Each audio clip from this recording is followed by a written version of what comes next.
guys, my name is Ara and this is my husband B-Boy and you're watching Buntis Vlog.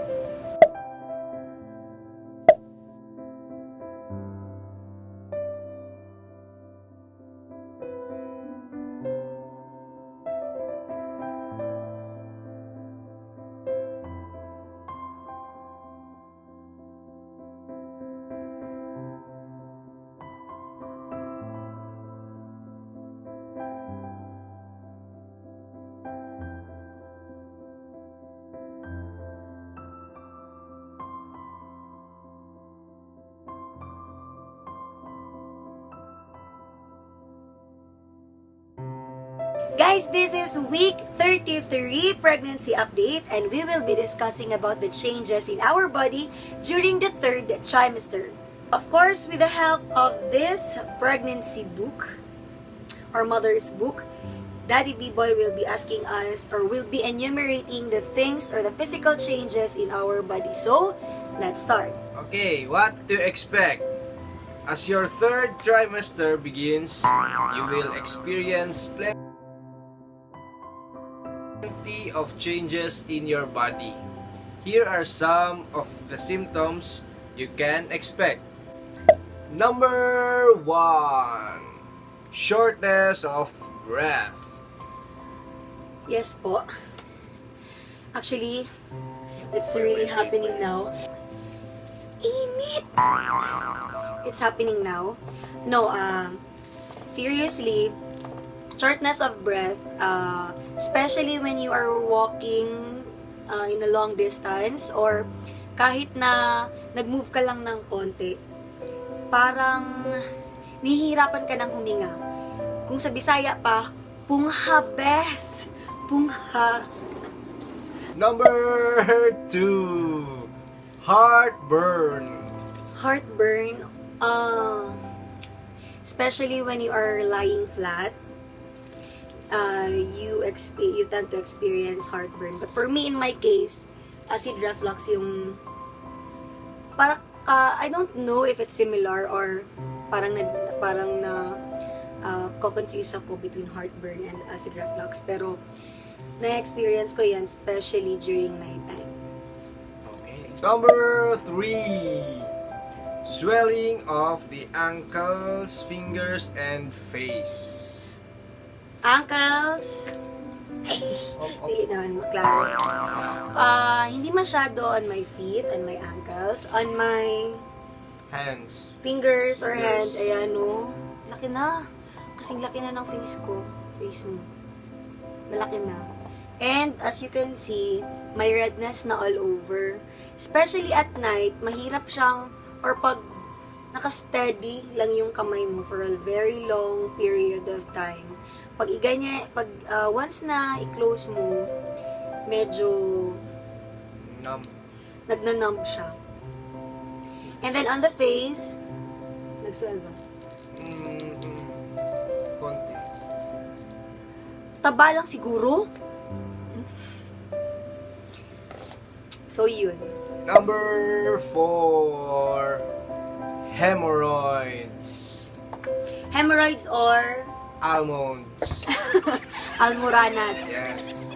Hemorrhoids, honestly speaking, during the on the first trimester meron talaga.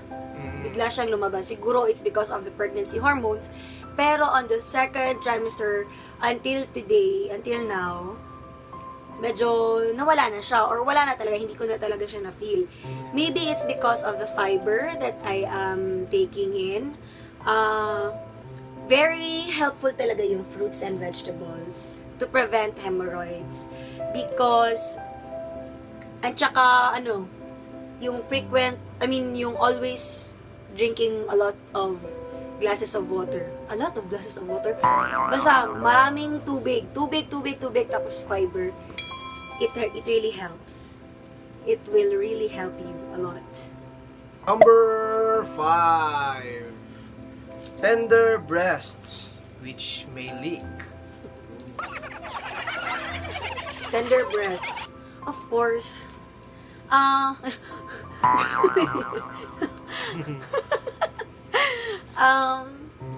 given naman siguro, di ba, pag pregnant ka, one of the changes, physical changes talaga, na nagaganap is yung breasts mo. Tender breasts which may leak. So far, wala pa namang breast milk. Ito. Pero, we are really trying hard to get some breast milk or para magkaroon na talaga ng breast milk. Kasi, honestly speaking, na-pressure ako with one of my pregnant friends. Kasi sabi niya, may gatas na raw yung kanyang breasts. Tsaka, basta, ayoko nang i-detalye kung paano niya na-diskubrehan yon, pero may gatas na. So, when I learned about it, parang na-pressure na rin ako. And so, it's his task now to cook me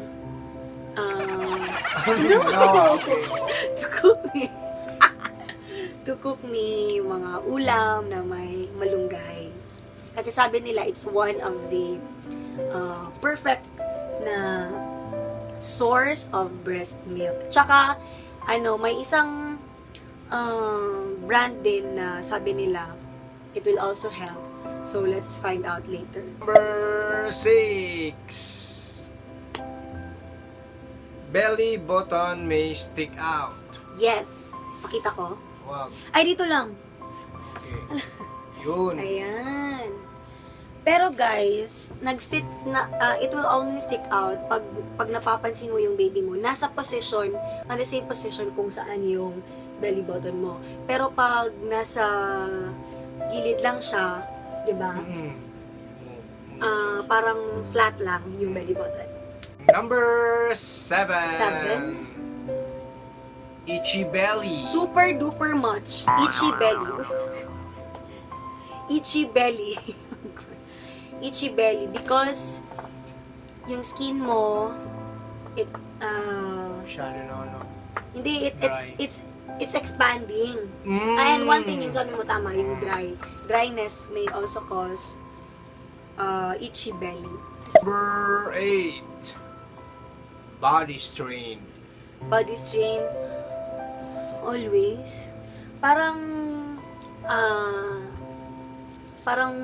related siya with the shortness of breath. Pagod yung katawan mo, tapos nihirapan ka pang huminga. Number 9. Pelvic pressure. Pelvic pressure because, yes, definitely, we tend to observe that kind of changes during the 3rd trimester because yung fetal position, yung ulo niya nasa lower abdomen na. So, yun yung nagbibigay ng pressure on our pelvic floor. So, minsan-minsan pag walking for long period of time, dyan mo mafe-feel yung pelvic pressure. Number 10. Movement of baby into lower abdomen. Yun na nga. Movement of baby into lower abdomen because yung ulo ni baby nasa lower abdomen niya. So, parang yung movement na tinutukoy dito, for me yung parang hiccups. Sidok, kung sa Bisaya pa. Hiccups ni baby. I can really feel that on my lower abdomen. Number 11. Trouble sleeping. Definitely, nahihirapan ka talagang matulog na as your belly expands. Kasi, excuse me po. Kasi nga, umibigat na yung pressure dun sa loob. So, mahirap na talagang matulog. And one thing, advice lang or tip lang, na galing din from my OB. Sabi ni Doc, pag matutulog yung buntis, every time na matutulog yung buntis, be sure to put or to elevate your feet. Pero wag daw overnight. So, i-elevate mo yung feet because it reduces the tendency of swelling of ankles, of your feet, of your lower body parts. Number 12. Contractions. Real or false labor? May mga contractions na talaga. Paano ba sabihin yan? Yung parang tumitigas. Minsan-minsan. Yung tummy. Nakakatakot. Actually. Pag feel mo na parang tumitigas sa loob. And it's one of the parang hindi mo dapat yun i-take for granted, and you should always consult your doctor about it. Yung mga contractions. Kasi baka nag-preterm labor ka na. So yun. Number 13. Last. Thinning and dilating cervix. Actually, hindi mo yan hindi ko alam kung paano mo malalaman kung nag-thin out or nag-dilate yung cervix mo. Kasi, feeling ko parang ginagawa yan or mga medical practitioners yung may alam kung paano yan i-measure. Pero, most likely, nag-thin out at nag-dilate na talaga yung cervix on the 3rd trimester kasi nga in preparation of labor na yan. Okay, so disclaimer lang guys. Tapos na, wala na, di ba, Daddy? Wala na. Disclaimer lang guys, kasi tinanong niya ako kanina kung parang may scientific basis ba o may basehan ba talaga yung mga sinasabi ko na mga tips or etc. about yung mga symptoms na enumerate namin kanina. That was based, or those were based on the pieces of advice na binibigay sa akin ng OB, and of course, yung mga nababasa ko sa mga mother's book, tsaka sa mga pregnancy apps. Alam nyo, very helpful talaga na may pregnancy app ka or binibigyan ka ng OB mo ng pregnancy book kasi you will have a guide sa pregnancy journey mo. Para at least hindi ka parang walang alam. Parang hindi ka parang basta it's better na maging informative ka about your pregnancy para alam mo na safe ka and at the same time safe din si baby. Yes. Tama? Tama. So that's it guys for the week 33 pregnancy update, of course with the DD boy na naka-shades. Gusto ko bang sabihin na kanila? Sa lahat, sana ipag-pray nyo na sa safe delivery ng wife ko tsaka ni baby. Malaking tulong. Tsaka ngayon lang. Thank you. Thank you, Daddy. Thank you, Daddy, for joining me sa mga pregnancy update. Ang dami mong fans. Shout out to Anyway, thank you so much guys for watching. Please like, comment, and subscribe. God bless, and to God be the glory.